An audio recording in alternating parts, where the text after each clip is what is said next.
Hey guys, so this is part 2 of my series, and the series is just going back on my pregnancy and when the girls were delivered and things like that. So if you haven't watched my pregnancy video, I will put it right here, and you should definitely go check that out because I'm not going to be repeating anything I said from there, and the delivery won't really make sense if you haven't already watched that video, so definitely go check that out. There is going to be more videos after this, so once I make those videos, those video links will be in the description below. Maybe like the NICU stay and the girls' conditions, and I don't really know what else, but they all will be in the links below. So if you're watching this way after I've made this video, check the description. So at 26 weeks, I had an ultrasound done, and there was backflow from Hannah and the placenta. And it showed that Hannah actually stopped growing at 24 weeks, and because scans for growth can only be done every 2 weeks, it was the first time that the scan showed that Hannah hadn't grown. From 26 weeks until they were delivered, I was admitted to BC Women's Hospital, and I was pretty much on bed rest. I was allowed to get up, but I wasn't really allowed to go on long walks or anything, but I had to be monitored. They did non-stress tests every 6 hours, I think. I think it was every 6 hours. It might have been every 4 hours. I know that I was being woken up in the middle of the night to get that done, and if you've never had a non-stress test, pretty much what it is they have a belt around you, and there's one that goes on the baby, and they read the baby's heart rate, and they do that for both of them, and then they read it at the same time or whatever, and they check for decel, so like if the heart rate drops or if their heart rate is strangely high or something, because that'll indicate if the baby's in distress. So they did that every 6 hours, and every 2 days, I think it was every 2 days. It's been like, this is like 4 years ago, so it's hard to remember the exact details, but this is pretty much what happened. About every 2 days, I would go for an ultrasound unless the non-stress test said anything differently, and every non-stress test was good until the day before that they were delivered. So there's a few things they did while I was in the hospital that prepared me for the girls being delivered. One of them was I met with an anesthesiologist, and what that is that's the person that would be sedating me or making me frozen in my C-section, and it was inevitable that I was having a C-section because the girls were going to be delivered early, and there was too much risk to try to even do it vaginally, so that was out of the question. Now I'm terrified. The idea of a C-section terrifies me. Like, it wasn't that bad of an experience, but I was scared. I remember one time, well, not one time, when the anesthesiologist was in, I was actually doing a non-stress test, and it was hooked up to both of the babies and whatever, and their heartbeat was going, and then he started talking to me about it, and I just started thinking about how I was getting a back needle, and I just started freaking out, and then their heart rate started freaking out. Like, I would freak myself out at night just thinking about how I had to have a C-section and how scared I was. I wasn't exactly scared to like actually be like, well, no, I was scared to be like cut open, and the idea of having like the curtain in front of you and being like wide open on the table. I don't know, it was scary. And the back needle, I think, was the worst part about it all. Like, not being able to see, yeah, okay, but I don't know, it's just getting a needle in my back, in my spine, that really freaked me out. Another thing that they did to get me ready for the girls being born was a tour of the NICU. So they showed me like the parent lounge, they would show me a couple babies to see like, this is how small your baby might be. Actually, they didn't show me like the critical babies, they showed me like the ones that were like almost ready to get out of the hospital, I think. They were still pretty small, but it was like nothing like the amount of wires and stuff that actually was on them. It was probably like low flow oxygen, like an NG tube. I don't even think they were on oxygen. I think it was just an NG tube and the stat monitor and then like the heart probes. So on April 15th, 2011 was the first time that there was decels on the non-stress test. So I'd been in the hospital, I think, about 2.5 weeks. The weird thing about the decels was it wasn't baby A that was having the decels, it was baby B, which baby A was the sick one this whole time. Baby A is Hannah and baby B is Haley. So they were pretty concerned about the decels, so they rushed me down to get another ultrasound done to see what was going on with the twins. And what the ultrasound showed was there was backflow from Hannah and the placenta. So if you don't understand what that means, it means that blood and like blood is supposed to go from placenta to the baby, and it's not supposed to go backwards, but it was going backwards to the placenta, not like a lot, not like it needed to be out right then, but it was like enough that it was like, I don't think it was going like fully back, but it was like swaying back and forth, like not really moving very much. And the ultrasound also showed that there was less fluid around baby A than there was in previous scans, so that was also very scary. So because of that ultrasound, they moved me from the maternity ward, or the pregnancy ward. Pregnancy ward, like, yeah, they have because it's a women's hospital, they have like a bunch of wards. It's like the I don't know, the pregnancy ward, and then like there's the ward you are when you have a baby or after you have a baby. I don't know. So anyways, they moved me down to, I'm pretty sure it's emergency, but it must be like the critical, like you get more attention ward. They moved me down there and they were starting to plan for delivery. So as soon as I went down there, I wasn't allowed to eat. They put an IV in me, and I remember this IV. It was terrible. I've never had an IV like this. There was actually, I hadn't eaten in so long and I was starving, and she put it in and somehow like blood was like squirting out. Like, I don't know how she did that, but it was so gross. I was actually like puking. It was disgusting. Oh, it was terrible. So then the doctor comes in and says that we will be delivering them tomorrow, and we are not sure at what time we'll be delivering them, but they will be being delivered tomorrow. So then I have to get on the phone, and there is actually for some reason no service in this room that I'm in. So I guess they must have told me this before the IV, because I walked out and had to go find service in the hallway, and I think I called DB first, and I was like, you need to get here, you need to book your plane, like they're coming out tomorrow, so like get on the first flight that you can. And I remember I'm just in this hallway, and it's not like a busy hallway. I don't know where the hallway was. I probably couldn't find it again. But I was sitting between two like trash cans, like smaller trash cans, and I was just bawling, like scared and alone, like so alone feeling.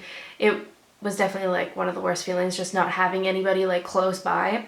And so after I told DB to get on a flight or whatever, I called my mom and I was like, when can you get here? Because BC Women's Hospital is in Vancouver and we live on Vancouver Island, so you have to catch a ferry. And I think at this point it was maybe like 9 o'clock at night. So by the time she would have been able to drive to the ferry terminal, which is over an hour away, she would have just missed the ferry. So there was no point in her trying to get there that night. So she was gonna come at like 6 in the morning, but there was no for sure that they weren't gonna be delivered in the middle of the night. So my mom's plan was that she was gonna come first thing in the morning, and then I don't even remember why DB chose this, but he didn't choose to pick the first flight. He chose to pick a later one at like 11, I think. I can't remember. I think it was 12.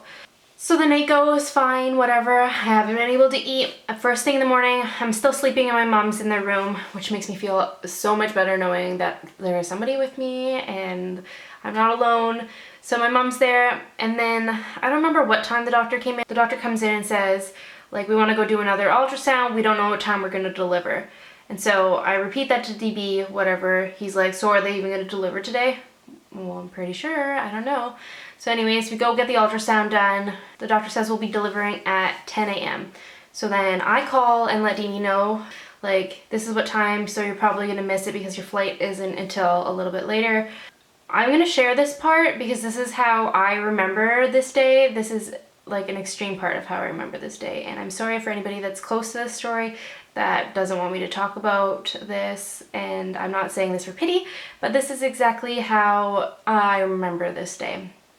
I tell him it's 10 a.m. and that they're going to be delivered, and then he says that it's my fault, that I want the girls out because I just want to see them, and that I could wait, make the doctors wait if I wanted to, and that I'm just choosing to do it because I want them. Pretty much just making me feel like complete big of shit. So doctor comes back in the room and I'm like, can you please like talk to my boyfriend on the phone, please like explain to him how the girls need to be out, and I'm obviously hysterical at this moment. And she never ended up talking to him on the phone, but I ran into her a year later because Hannah was still in the hospital. And she remembers me, and she doesn't remember me because of the girl's story. She remembers me because I'm probably one of her only patients that was ever so scared about her boyfriend being mad at her than worried about the delivery. And if any of you have been in an abusive relationship, you know exactly what that feels like to be in this, because when you're in one of those kind of relationships, it just makes you like numb to anything else going on, and like you feel numb about this pain, and like, but like this consumed me so much this day that like the thought of a back needle didn't even faze me anymore. The time comes, they didn't actually wheel me in, I think, until 11, so it was a little bit later, and they put me on the table, and the part that I was scared about, the back needle, I was so numb to being so scared that DB hated me that I don't, like, the back needle didn't even faze me. The second one, I think I actually like went to go sit up because I thought they were done, because I was just so like, I probably didn't need any painkillers because I was just so like out of it emotionally because of that. So then they lay you down on the table and they put in the catheter and they get you all set up, and I remember I was laying there. I was so numb, like I couldn't move anything, and I remember being like, I'm gonna puke, and then the anesthesiologist like runs over because I guess your blood pressure drops or something, and I actually puked. I like moved to the side and was like puking on me because nobody got me a puke bucket. Well, that's attractive. And then after that, my mom comes in and whatever, and you totally don't feel anything during a C-section. You just feel like tugging and stuff, which is a weird feeling, but, and I'm still like numb and whatever, I might talk to my mom, just like tell me stories. I can't even remember what she was talking to me about. And then my feelings about being scared about DB were completely gone. As soon as the first baby came out, baby A, came out and she was crying. I heard a little cry, which is amazing because I wasn't expecting to hear a little cry from her or either of them. And then baby B came out and there was a tiny little cry. And baby A, which is Hannah, she weighed 1 pound and 7 ounces, and baby B weighed 2 pounds and 14 ounces. So when baby A came out, they actually instantly had to start bagging her and get a tube in her, but baby B, they actually brought around, and I'm like on the table, so it's not like I could pick her up. Plus, but they came around, I could see her little face, and my mom took a picture, which I'll insert all these pictures, and then they wheeled her off, and then I got to see baby A really quickly, and they were bagging her and she was intubated, and they were bagging her, and then she went off, and then they stitched me back up, and then they go make you sit in recovery, I guess, for like about an hour. And at this point, I'm like ecstatic. Like before the delivery, I was like worried and stuff, but like completely different person after they were born and after I heard them. And like the only reason I'm sharing that story is because I didn't get to feel scared that they weren't gonna make it in delivery or how they were gonna be. Like from that point that he started getting like that on, all I felt was numb. I didn't get to feel excited that I was about to meet my daughters. I didn't get to feel scared or anything like that. So from the moment I heard them cry, it was just like, I can't even like describe it. Like it was, yeah. So I was like super bubbly, plus the fact that I was never in labor, so like I was like full of energy, and like I just remember being like so happy. And then after the hour of being in recovery, we went up to the, I don't know, the ward, the maternity ward, I guess, I don't know, the ward after you have your baby. And they wheel me in, and she's like, the nurse is like, oh, we gave you the big room because you had twins. And I remember just like being like, oh, I could kill you. Because obviously my twins are not going to be up here at all. So like, it's great that I have my own room, but you should probably know your patients when you bring them in. So we couldn't go see them right away because they have to do a bunch of tests and stuff with preemie kids, and you can't really be there to watch. So I actually didn't go down until DB had got there, and we went down together, and I had to be wheeled down because I still had my catheter in, and I was still like half frozen, and I just had a C-section, so obviously I wouldn't be walking. And I got wheeled down, and in the NICU all NICUs are different, but in this NICU there was like 2 big rooms full of like, I don't know, like 20 or 30 incubators in each room, and then there was this more private wing, and it was like private rooms, but there was only like 8 of them, and then there was this room with just 2 incubators in it, and that's where the girls ended up, which was amazing because that means that we had our own room and that they were right next to each other, because twins do get separated in the NICU. One can be on like in one and then like way across. So this way it was really nice because I could sit with one and still like look at the other one and still like know if the other one was having problems or anything like that. And that was really amazing. So the girls, I think this is common for all preemies. They do really good at first, like for the first few hours, and then they kind of drop. And I think that they started off with no oxygen and then they went on oxygen, and Hannah was intubated obviously from the start, and then when I saw Haley, she was actually intubated too. And I don't want to go into full details about the NICU because I'm going to make their own stories, but they were both intubated when I went down to see them, so I couldn't hold them and all I could do was touch them.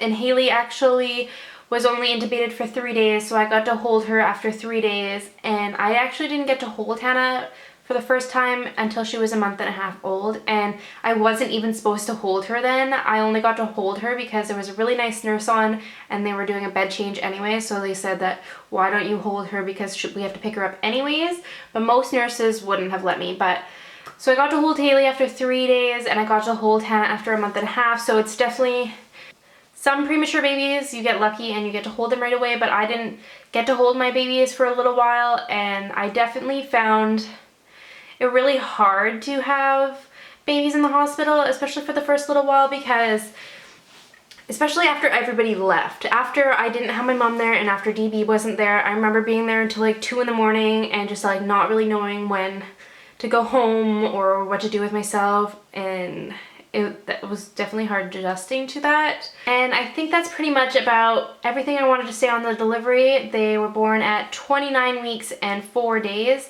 and Haley was the size of a 29 weeker and Hannah was the size of the 29 weeker. I don't remember if I said that, or 24 weeks. And Hannah was the size of a 24 weeker. Anyways, I hope you enjoyed this video. Please give it a thumbs up if you did, and don't forget to watch out for more videos, or check the description below to see if I have any more videos, and I will see you in my next video. Bye.